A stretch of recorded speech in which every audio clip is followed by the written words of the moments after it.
नमस्कार, जय हिंद साथियों। स्वागत है आप सभी का आपके अपने YouTube चैनल लक्ष्य एजुकेशन पोर्टल में। तो कैसे आप सभी, आशा और उम्मीद करता हूं आप सब ठीक होंगे और अपने अपने अध्ययन में व्यस्त होंगे।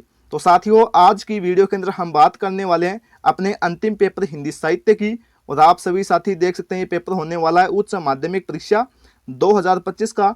और आप सभी को पता होगा आपका हिंदी साहित्य का पेपर है वो कल होने वाला है 5 अप्रैल को। तो आप सभी साथी इस पेपर को अच्छे प्रकार से तैयार है वो कर लीजिए। एग्जाम के अंदर 100% इसमें से आपको क्वेश्चन है वो देखने को मिल जाएंगे अगर आप सभी इस वीडियो को ध्यानपूर्वक और पूरा देखकर जाते हैं। तो आगे देखो, सबसे पहले यहाँ पर आप सभी को रोल नंबर लिखना होता है। इसके बाद बात करें साथियों, पेपर को हल करने के लिए आप सभी को 3 घंटे 15 मिनट का आपको समय है वो दिया जाएगा। और पेपर साथियों आपको 80 नंबर का देखने को मिलता है। इसके बाद आप सभी को देखने को मिलता है परीक्षार्थी के लिए सामान्य निर्देश।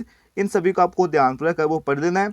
और एग्जाम के अंदर कोई भी क्वेश्चन आपको खाली नहीं छोड़ के आना है। चाहे आपको कुछ भी लिखना पड़े, चैप्टर से संबंधित कुछ भी लिख दीजिए, लेकिन कोई भी क्वेश्चन आप सभी खाली है वो नहीं छोड़ेंगे। चलिए साथियों आगे बढ़ते हैं। आगे बढ़ने से पहले आप सभी से एक छोटी सी रिक्वेस्ट है कि जो भी साथी चैनल के ऊपर नया है वो एक बार चैनल को सब्सक्राइब कर लें और वीडियो को साथियों लाइक किया करें। तो सबसे पहले आप सभी को पता साथियों, पेपर के ऊपर खंड अ है वो देखने को मिलता है। तो जब भी साथियों अपनी कॉपी के अंदर लिखना स्टार्ट करो तो सबसे पहले अपना खंड या सेक्शन है वो जरूर लिखा करें, ताकि आप सभी की कॉपी है वो सुंदर दिखे। और साथियों जहां से आपको ज्यादा क्वेश्चन आते हैं, चाहे आपको ब से आए, चाहे स से आए, चाहे द से आए, जहां से ज्यादा आपको अच्छे क्वेश्चन आते हैं वहीं से आपको स्टार्ट है वो करना है। तो सबसे पहले आपको खंड अ के अंदर एमसीक्यूज के क्वेश्चन है वो देखने को मिलते हैं। साथ में आपको इन क्वेश्चनों के जवाब देते हुए चलना है, ताकि आप सभी की तैयारी है वो और ज्यादा मजबूत हो जाए। तो पहला क्वेश्चन है कि बद्रीनारायण चौधरी प्रेमगन के व्यक्तित्व की विशेषता नहीं पूछा है। ठीक है, यहाँ पर ध्यान रखना कि नहीं पूछा है पूछा है। तो बिल्कुल यहाँ पर राइट जवाब बता देंगे ऑप्शन नंबर बी, यानी कि वे अपने संपूर्ण कार्य स्वयं है वो यानी कि खुद नहीं करते थे। तो यहाँ पर राइट जवाब हो जाएगा ऑप्शन नंबर बी, आप सभी बता देंगे। अगर साथियों यही क्वेश्चन आप सभी को 2 नंबर के अंदर पूछे कि बद्रीनारायण चौधरी प्रेमगन के व्यक्तित्व की विशेषताएं लिखिए, 2 नंबर के अंदर आ जाए, तो यहाँ पर आप सभी बता देंगे कि वे खानदानी रईस थे। दूसरा आप सभी बता देंगे कि वे नागरी भाषा के कट्टर समर्थक थे। तीसरा आप सभी बता देंगे वे कवि हृदय के साथ बोलने में वक्र थे। तो ये 3 पॉइंट आप सभी बता देंगे अगर 2 नंबर के अंदर पूछे तो। अगले क्वेश्चन की बात करते हैं और ये अपना चैप्टर होने वाला प्रेमगन की छाया स्मृति। और आप सभी साथियों से रिक्वेस्ट है कि अभी भी आप सभी के समक्ष टाइम है वो बचा हुआ है कि जितने भी चैप्टर हैं उन सभी के चैप्टरों के नाम और उनके कवि और लेखकों के नाम है वो याद है वो कर लीजिए। क्योंकि आप सभी को पता है सहप्रसंग व्याख्या भी आने वाली है 5 या 6 नंबर की। तो उसके अंदर आप सभी को लिखना होगा कवि का नाम और लेखक का नाम और या क्या बोलते हैं उस चैप्टर से संबंधित नाम, ध्यान में रखना। आगे बात करते हैं साथियों दूसरे क्वेश्चन की। क्या कहता है कि शेर लघु कथा किसका प्रतीक है। तो बिल्कुल साथियों यहाँ पर ऑप्शन नंबर ए है वो राइट जवाब आप सभी बता देंगे, व्यवस्था का प्रतीक है। इसके बाद बात करते हैं, क्या कहता है कि राम को वापस लाने के लिए भरत है वो कहाँ गए थे। तो बिल्कुल ऑप्शन नंबर सी यानी कि चित्रकूट में गए थे। ऑप्शन नंबर सी है वो यहाँ पर राइट जवाब आप सभी बता देंगे। इसके बाद बात करते हैं अगले क्वेश्चन की। चौथा क्वेश्चन क्या कहता है कि मुक्त छंद के प्रवर्तक कवि माने जाते हैं। तो वो माने जाते हैं साथियों निराला जी, यानी कि Suryakant Tripathi Nirala. Option number A यहाँ पर राइट जवाब आप सभी बता देंगे। और आप सभी को पता है कवि निराला के अपने सिलेबस के अंदर एक रचना दी गई है जिसका नाम है सरोज स्मृति, जो कि वेरी वेरी मोस्ट इंपोर्टेंट है सहप्रसंग व्याख्या के लिए। आगे बात करते हैं साथियों 5वें क्वेश्चन की। क्या कहता है कि ततैया का डंक किस फूल के सूंघने से झड़ जाता है। तो बिल्कुल साथियों यहाँ पर ऑप्शन नंबर ए राइट जवाब बता देंगे, यानी कि बेर का फूल से।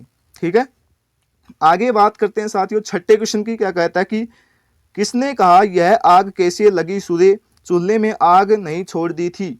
तो बिल्कुल साथियों यहाँ पर आप सभी राइट जवाब है वो क्या बताएंगे, बजरंगी ने ये वाक्य है वो बोले थे सूरदास को। ऑप्शन नंबर डी है वो यहाँ पर राइट जवाब सभी बता देंगे। इसके बाद बात करते हैं 7वें क्वेश्चन की। क्या कहता है कि सबसे खतरनाक सांप जिसके काट लेने पर आदमी घोड़े की तरह हिन हिनाद कर मारा जाता है। तो बिल्कुल यहाँ पर ऑप्शन नंबर सी राइट जवाब बता देंगे, यानी कि घोर कढ़ाई आप सभी कर देंगे यहाँ पर।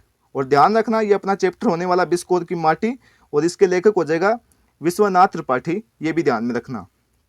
इसके बाद बात करते हैं अगले क्वेश्चन की। 8वां क्वेश्चन क्या कहता है कि लेखक प्रभास जोशी नदी को क्या मानते थे। तो बिल्कुल माता मानते थे, माँ। ऑप्शन नंबर बी यहाँ पर राइट जवाब सी कर देंगे। इसके बाद बात करते हैं 9वें क्वेश्चन की। क्या कहता है कि उल्टा पिरामिड शैली के भाग हैं। ये आप सभी के लिए very very most important question, यानी कि इंट्रो, बॉडी, समापन। और इंट्रो को साथियों मुखड़ो भी बोला जाता है। तो यहाँ पर राइट जवाब हो जाएगा ऑप्शन नंबर डी, ये तीनों साथियों भाग हैं उल्टा पिरामिड शैली की। आगे बात करते हैं अगले क्वेश्चन की। क्या कहता है साथियों कि हिंदी की वेब पत्रकारिता की समस्या है। तो ये सभी क्वेश्चन 10वें क्वेश्चन का राइट जवाब आप सभी मुझे कमेंट सेक्शन के अंदर बताएंगे जब वीडियो है वो एंड हो जाए तो, ठीक है। इसका राइट जवाब आप सभी क्या करेंगे वो मुझे कमेंट बॉक्स के अंदर बताना। इसके बाद बात करते हैं 11वें क्वेश्चन की। क्या कहता है कि नाटक में 3 अंक होते हैं, हर एक की अवधि कम से कम होती है। तो कितनी होती है साथियों? 48 मिनट होती है। ऑप्शन नंबर डी है वो यहाँ पर राइट जवाब आप सभी कर देंगे। इसके बाद बात करते हैं 12वें क्वेश्चन की। क्या कहता है कि कहानी और नाटक दोनों में ही मूल तत्व होते हैं, तो कौन से हो जाएंगे? ऑप्शन नंबर डी यहाँ पर राइट जवाब सभी बता देंगे, पात्र, द्वंद्व और संवाद। आगे बात करते हैं। अब आप सभी को देखने को मिलेगा अगला क्वेश्चन आपका फिलिंग द बैलेंस का, जो कि आपको टोटल 6 नंबर के क्वेश्चन आपको देखने को मिलेंगे। प्रत्येक क्वेश्चन 1 नंबर का होगा और 6 ही क्वेश्चन आपको देखने को मिलेंगे। तो पहला क्वेश्चन है कि काव्य में गंवारू शब्दों का प्रयोग के कारण खालिस्तान दोष है वो माना जाता है। तो क्या बताएंगे इसके अंदर? यहाँ पर आप सभी को पता है गंवारू का शब्द देखते ही आप सभी को पता चल जाना चाहिए कि यहाँ पर कौन सा दोष हो जाएगा? ग्राम तत्व दोष, ग्राम तत्व दोष हो जाएगा। ये आप सभी ध्यान में रखिए। आगे बात करते हैं। दूसरा क्वेश्चन क्या कहता है कि गीतिका छंद के प्रत्येक चरण में खालिस्तान मात्राएं होती हैं। तो यहाँ पर हो जाएगी साथियों 26 मात्राएं, ठीक है। 26 मात्राएं यहाँ पर आप सभी बता देंगे। इसके बाद बात करते हैं अगले क्वेश्चन की। तीसरा क्वेश्चन क्या कहता है कि वीर रस की प्रधान रचना में खालिस्तान गुण होता है। तो कौन सा गुण होता है वीर रस के अंदर? तो ओज गुण होता है साथियों। कौन सा गुण होता है? ओज गुण यहाँ पर लिखेंगे।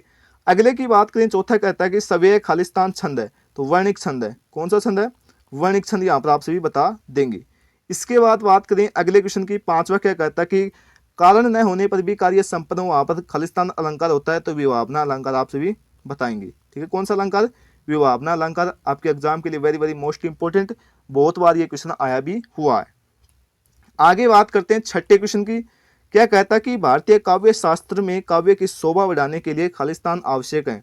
तो क्या आवश्यक है साथियों? अलंकार आवश्यक है।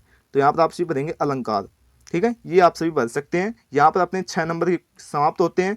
इसके बाद आप सभी को देखने को मिलेगा एक 6 नंबर का अपठित गद्यांश, जो कि आपको बुक से नहीं देखने को मिलेगा, ये आपको कहीं से भी देखने को मिल सकता है। तो इस गद्यांश को साथियों आप सभी को 1 या 2 बार पढ़ना है। इसके बाद जो नीचे क्वेश्चन दिए गए हैं इनके उत्तर देने का प्रयास है वो आप सभी को करना है। अच्छे प्रकार से पढ़ेंगे और इसके बाद इनके जवाब देने का प्रयास है वो करना है। आगे आप सभी को देखने को मिलेगा एक अपठित पद्यांश, जो कि आपको ये भी 6 नंबर का देखने को मिलेगा। उसी प्रकार से इसको भी पढ़ना है और जो ये क्वेश्चन दिए गए हैं इनको बताने का प्रयास करना है। अब देखो यहाँ पर देखने को मिलता है आपको खंड ब, और खंड ब साथियों आप सभी को पता है 2-2 नंबर के क्वेश्चन वो देखने को मिलेंगे और यहाँ पर प्रत्येक क्वेश्चन का जवाब वो आपको 40 शब्दों के अंदर देना है। तो देखो 5वां क्वेश्चन क्या कहता है कि संवंदिया की क्या क्या विशेषताएं हैं और गांव के वालों के लिए मन में संवंदिया की क्या क्या अवधारणा है, ये आप सभी को बताना है।